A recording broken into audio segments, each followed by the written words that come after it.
Hello students, very good morning to all of you. Students, today we are going to see a new lesson, reading works of art.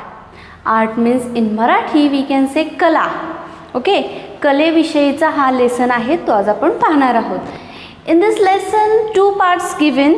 In the first part Sayyid Haidar Raza. This is an art person. About that person some information given about his art and about his life. And in the second part the information given about the Gond art. So today we will start with the first part, that is Sayyid Haidar Raza. Page number 62. Sayyid Haidar Raza, popularly known as Raza. Now Sayyid Haidar Raza, that person of art related person. Sayyid Haidar Raza हे कलेशी निगडीत असणारे व्यक्ती आहेत. He popularly known as Raza. His nickname is Raza. म्हणजे रजा हे त्यांचं थोडक्यात निकनेम आहे आणि त्यांना सर्व लोक रजा या नावाने ओळखतात. He popularly known as Raza.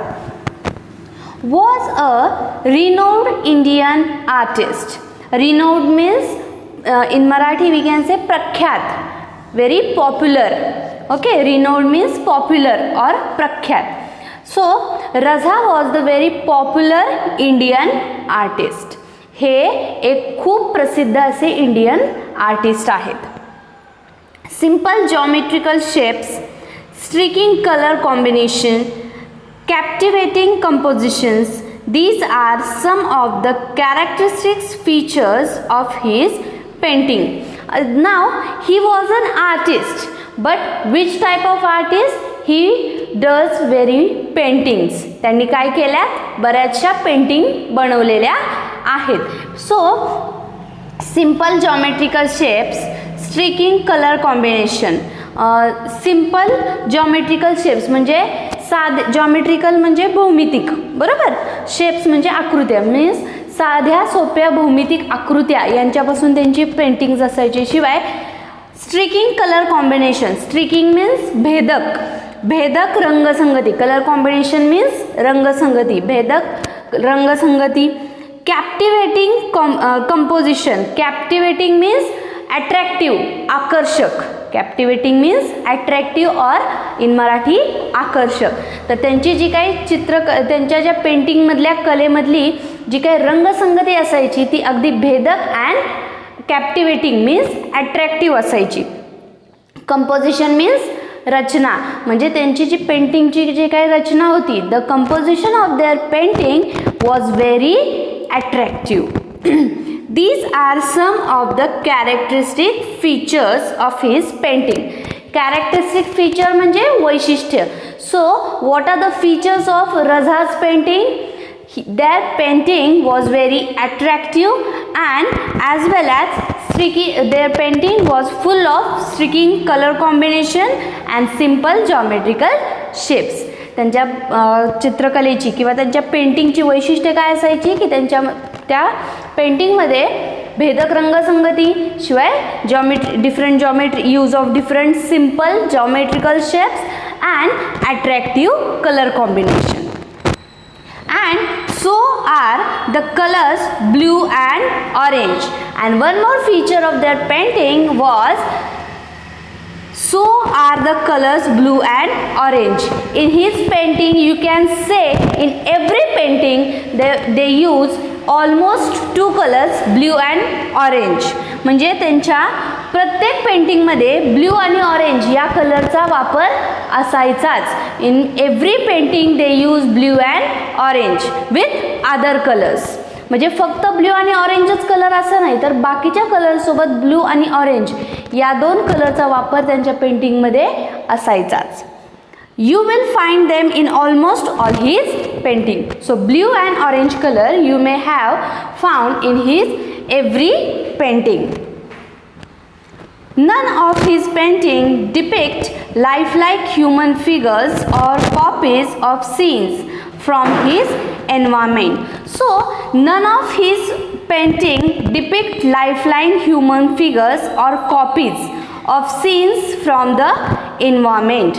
Means in his painting you cannot see any human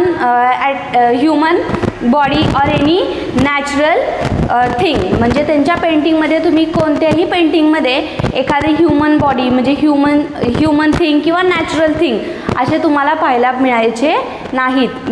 it means that in his every painting he use only the geometrical shapes. म्हणजे त्यांची प्रत्येक पेंटिंग ही जॉमेट्रिकल शेप्सचीच असायची. त्यांच्या कोणत्याही पेंटिंगमध्ये एन्व्हायरमेंटच्या रिलेटेड म्हणजे पर्यावरणातील काही गोष्टी शिवाय नॅचरल थिंग्स किंवा ह्युमन बिंग्स किंवा ॲनिमल्स ह्यापैकी कोणत्याही गोष्टी त्यांच्या पेंटिंगमध्ये नसायच्या. It means none of his painting depict life like human figures or copies of scenes from the environment. It means they didn't paint any scenery from the environment also.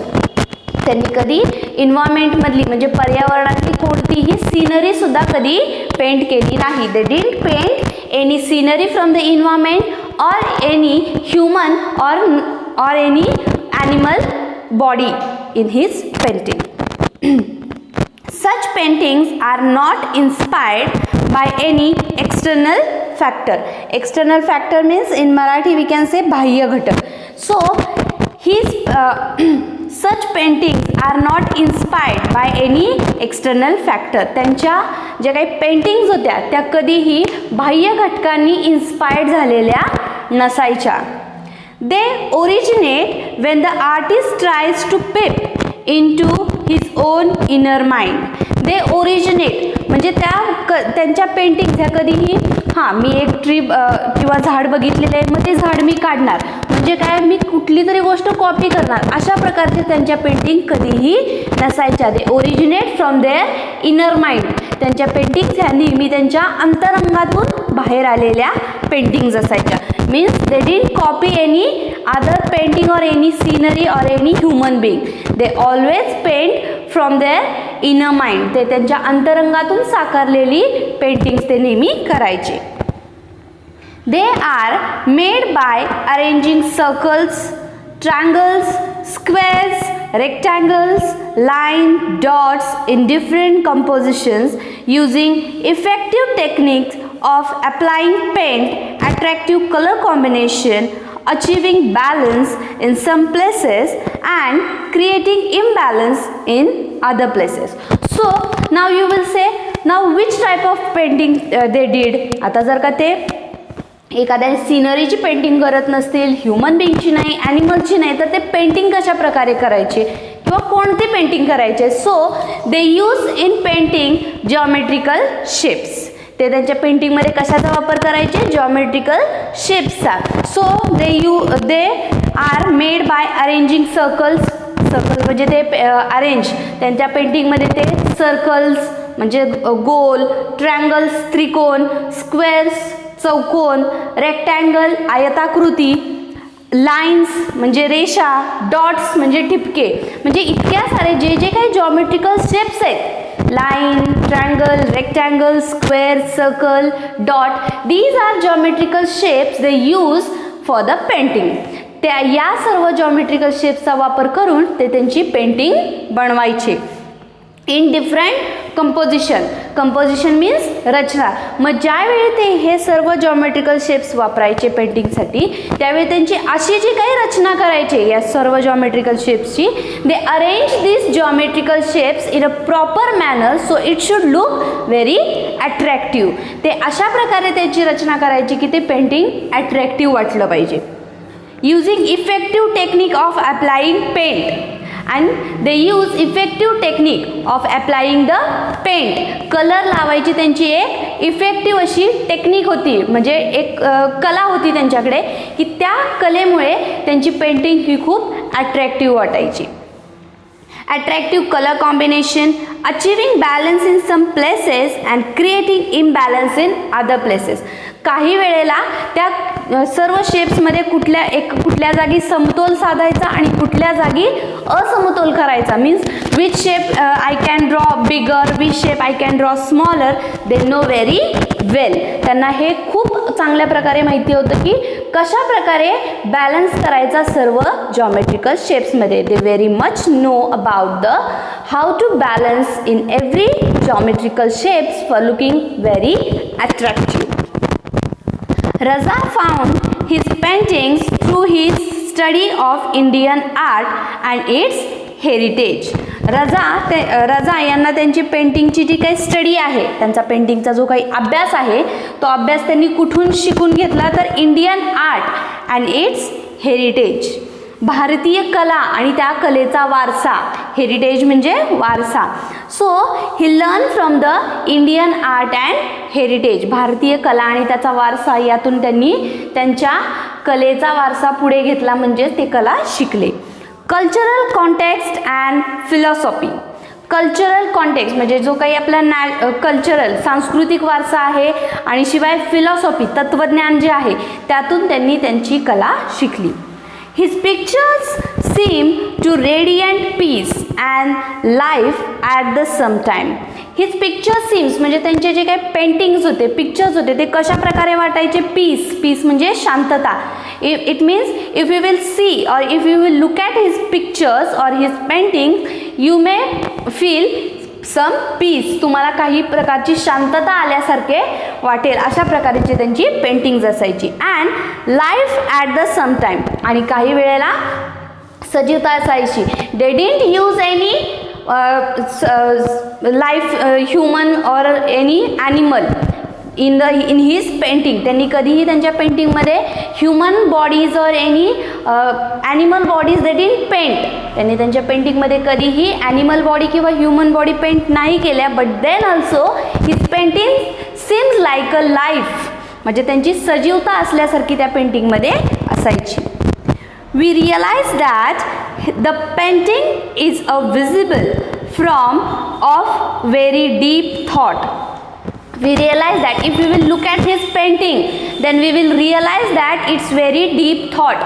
काही तर आपण जर का त्या पेंटिंगकडे एकदम एकाग्रतेने पाहिलं तर आपल्याला लक्षात येऊ शकतं त्यांच्या पेंटिंगमध्ये काहीतरी डीप थॉट, खोल विचार आहे, अशा प्रकारचे त्यांच्या पेंटिंग्ज असायच्या. It realise that very deep thought in his painting. Very few abstract paintings communicate with the viewers as much as Raza's do. So Raza did very paintings, but from that paintings some paintings are communicate with the viewers. काही paintings ह्या viewers म्हणजे बघणारे, जे त्यांची painting बघणारे असतात viewers, त्या व्ह्यूवर्सची directly communicate केल्यासारख्या काही पेंटिंग्स त्यांच्या आहेत. Raza did communication with all his painting, but some viewers also did communication with his painting. आता रजा हे स्वतः त्या प्रत्येक पेंटिंगचे कलाकार होते, त्यामुळे प्रत्येक पेंटिंगशी त्यांनी कम्युनिकेट, संवाद साधलाच असणार आहे. परंतु काही पेंटिंग्स बघणारे जे व्ह्यूअर्स आहेत, त्यांचे कलेचे चाहते आहेत, त्यांचे सुद्धा काही वेळेला काही पेंटिंगसोबत कम्युनिकेशन झालेलं आहे. ॲब्स्ट्रॅक्ट म्हणजे अमूर्त. ॲब्स्ट्रॅक्ट मीन्स अमूर्त. Very few abstract paintings communicate with the viewers as much as Raza's do. ज्या प्रकारे रजा यांनी त्यांच्या पेंटिंगशी कम्युनिकेशन केलेलं आहे, त्याच प्रकारे काही अमूर्त म्हणजेच ॲब्स्ट्रॅक्ट पेंटिंगसोबत व्ह्यूअर्सचं सुद्धा कम्युनिकेशन झालेलं आहे. Now turn the page number 63. Raza was born in small village in Madhya Pradesh. Now on this part we will see some personal information about Raza, means where did he born, how much education he did, where he did education, where he have completed his art degree, that we will see in this page. Raza was born in small village in Madhya Pradesh. Raza born in the Madhya Pradesh. त्यांचा जन्म कुठे झाला तर Madhya Pradesh. in the Madhya Pradesh in very small town or we can say village. एका छोट्याशा गावामध्ये त्यांचा जन्म झाला. He began to paint from the age of 12. त्यांनी वयाच्या 12व्या वर्षापासून पेंटिंग करायला सुरुवात केली. He began to paint from the age of 12. He studied art at the Chitrakala Mahavidyalay at Nagpur. Then after that he studied art, म्हणजे त्यांनी कला कुठे शिकली? सो इन चित्रकला महाविद्यालय ॲट नागपूर. नागपूरमध्ये चित्रकला महाविद्यालयामध्ये त्यांनी त्यांच्या कलेचं शिक्षण घेतलं. ही डिड आर्ट इन चित्रकला महाविद्यालय Nagpur. And then at the JJ School of Art in Mumbai. Then afterwards they went into the JJ School of Art in Mumbai. त्यानंतर त्यांनी मुंबईमध्ये JJ School of Art मध्ये त्यांचं पुढचं कलेचं शिक्षण कंप्लीट केलं. Later he went to France to study art. Afterwards, after completing his education in JJ School, again he took admission to the France school. त्यांनी पुन्हा फ्रान्समध्ये जाऊन तिथल्या आर्ट स्कूलमध्ये त्यांनी त्यांचं पुन्हा एकदा पुढचं शिक्षण कंटिन्यू करण्यासाठी ते फ्रान्सला गेले आणि फ्रान्समध्ये एका स्कूल कॉलेजमध्ये त्यांनी आर्टचं शिक्षण पुन्हा कंटिन्यू केलं. After a few years he decided to settle in France. Then after passing some years in France they decided to settle in to the France. फ्रान्समध्ये काही वर्षे घालवल्यानंतर त्यांनी असं डिसाईड केलं, ठरवलं की आता मी फ्रान्समध्येच सेटल होईन, म्हणजे स्थायिक होईन. His wife was French. So his wife was French means त्यांची जी काही पत्नी होती ती फ्रान्समध्ये राहणारी होती, म्हणून ती फ्रान्समध्ये राहणाऱ्यांना फ्रेंच म्हणतात. The person who lives in France they known as French. How we live in India we known as Indian. Like that France French. आपण जसे इंडियामध्ये राहतो म्हणून आपल्याला इंडियन म्हणून ओळखलं जातं, त्याचप्रमाणे फ्रान्समध्ये राहणारे म्हणून French. So Raza's wife was French. त्यांची वाईफ जी होती ती फ्रेंच होती. He won many national and international awards, obviously for the art. आता ते खूप सारे त्यांना अवॉर्ड्स मिळाले, नॅशनल अँड इंटरनॅशनल, राष्ट्रीय आंतरराष्ट्रीय प्रकारचे त्यांना अवॉर्ड मिळाले. In the obviously he was a art person, so obviously he got award in to the art section. ते आर्ट पर्सन होते, कलेशी निगडीत पर्सन होते, पेंटिंगच्या रिलेटेड पर्सन होते, म्हणून त्यांना पेंटिंगच्या बाबतीत खूप सारे राष्ट्रीय आंतरराष्ट्रीय अवॉर्ड्स देखील मिळालेत. He was honoured with all the 3 Padma awards. त्यांचा सन्मान, ओनर्ड म्हणजे सन्मान, त्यांचा सन्मान तीनही पद्म अवॉर्ड्सनी झालेला आहे. Padmashri, Padmabhushan and Padmavibhushan. So these are the awards they got. ते पद्मचे जे काही 3 अवॉर्ड्स आहेत, Padmabhushan, Padmavibhushan and Padmashri, all the 3 awards they got.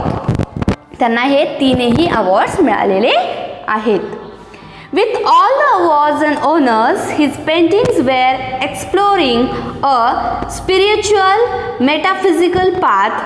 आता with all the awards and owners, त्यांना जे काही अवॉर्ड्स मिळालेले आहेत, ओनर्स म्हणजे जो काही त्यांना सन्मान मिळालेला आहे, त्यातून his paintings were exploring a spiritual metaphysical path. Spiritual means आध्यात्मिक अँड मेटाफिजिकल मीन्स ज्ञानविषयक और तत्वज्ञानविषयक. म्हणजे त्यांचं जे काही त्यांना जे काही अवॉर्ड्स मिळाले किंवा जे काही त्यांना ओनर मिळालं म्हणजे सन्मान मिळाला, तो कशासाठी, तर त्यांच्या त्या असणाऱ्या आध्यात्मिक आणि तत्वज्ञानाविषयक असणाऱ्या त्या पेंटिंग्ससाठी, किंवा त्यांचा जो काही रस्ता होता अध्यात्माचा आणि तत्वज्ञानाविषयीचा, त्यातून त्यांच्या ज्या पेंटिंग्स साकारायच्या त्यासाठी.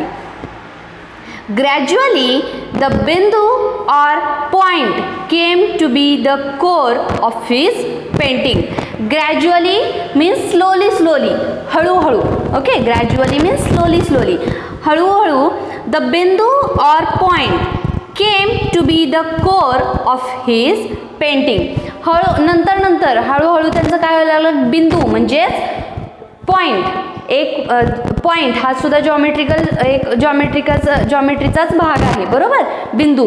तर पॉइंट जो आहे तो त्यांच्या पेंटिंगचा कोर म्हणजे केंद्रबिंदू. म्हणजे त्यांच्या प्रत्येक पेंटिंगमध्ये at the middle they did drawing of point.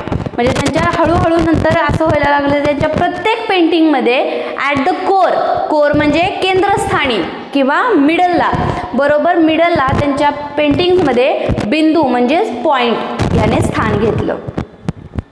He describe his work in this words. त्यांच्या शब्दामध्ये त्यांनी त्यांचं एक वर्णन केलेलं आहे.